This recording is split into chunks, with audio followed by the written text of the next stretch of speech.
Once during my summer holidays, my parents took us kids to Thiruvananthapuram. Thiruvananthapuram is in Kerala, and there at a local restaurant we had this delicious mutton curry Kerala style. And my daddy was so impressed, he went to the chef and said, "Bahut badhiya, kya baat hai, kaise banaya aapne?"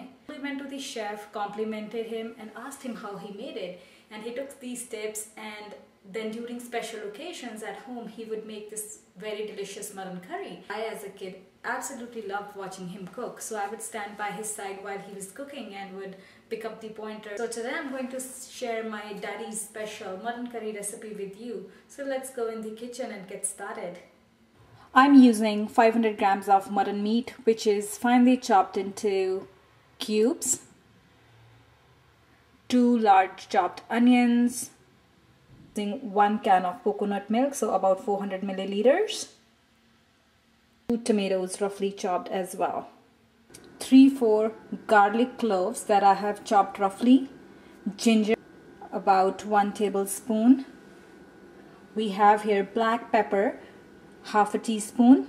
This is black pepper powder. We have 2 green cardamoms, half a teaspoon black mustard seeds, 1 teaspoon coriander seeds, half a teaspoon red chilli powder. You can see 1.5 centimeter cinnamon stick, turmeric, half a teaspoon, 1 small bay leaf, green chilies, 1 green chili chopped, 1 teaspoon fennel seeds, 3-4 black cloves, and half a teaspoon of fennel seeds. Now what we're gonna do is we are gonna put all these spices, dry spices, in a blender and make a fine paste. We'll add about 1-2 tablespoons of water to have a nice little paste out of these spices.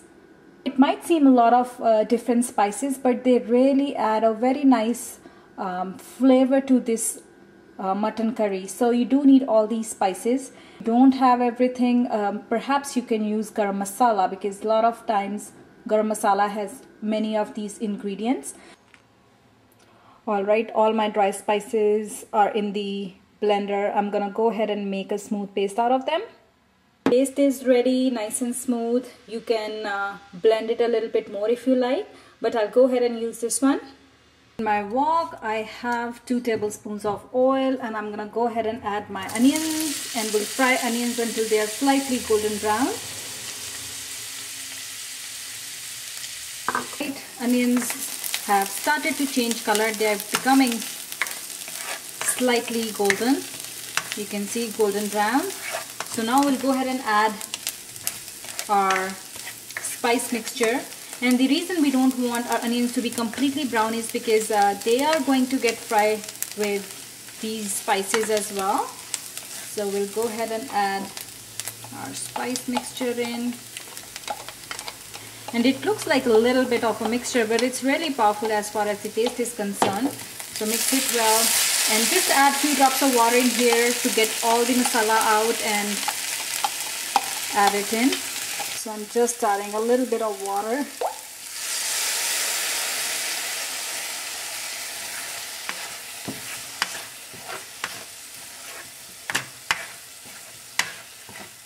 And oil has started to ooze out.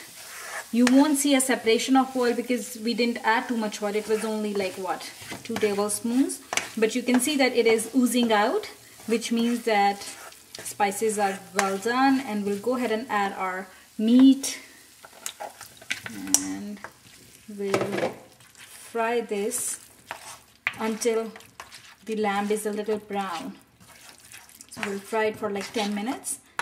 And then we'll go ahead and add our tomatoes. Let the tomatoes get tender while cooking with the meat, and then we'll add our coconut milk. A few minutes, usually like 7 to 10 minutes. Alright, so our mutton has turned brown. We'll go ahead and add our tomatoes. We could have made this dish in a pressure cooker as well. It cooks faster in the pressure cooker, but because a lot of people don't have pressure cooker, that's why I'm making it on a pot. It takes a little longer on the pot, but if you have a thicker cut, or if you have a pressure cooker, go ahead and try it in the pressure cooker. And now what we're gonna do is we'll just cover this and let it cook.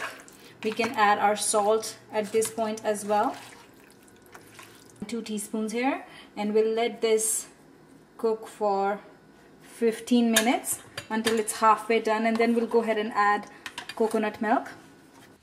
So our mutton has been cooking for 15 minutes. We didn't add any extra water. It's all the moisture from tomatoes and mutton itself. So what we're gonna do now is just go ahead and add coconut milk. So I'm adding 1 can of coconut milk here. And if you want to have a thinner gravy, you can add a little bit of water. I'm just gonna add 1 cup here. And what we're gonna do now is just mix everything well and bring our coconut milk to a boil. Once the curry comes to a boil, we'll turn it down. We'll bring it to boil on high heat, and then we'll turn it down and let it simmer for another 15 minutes. Our coconut milk has come to a boil. We'll turn down the heat and let our mutton pieces simmer in this gravy for another 10-15 minutes so that they are fully tender and get all the goodness from this coconut milk and soak in all the flavor.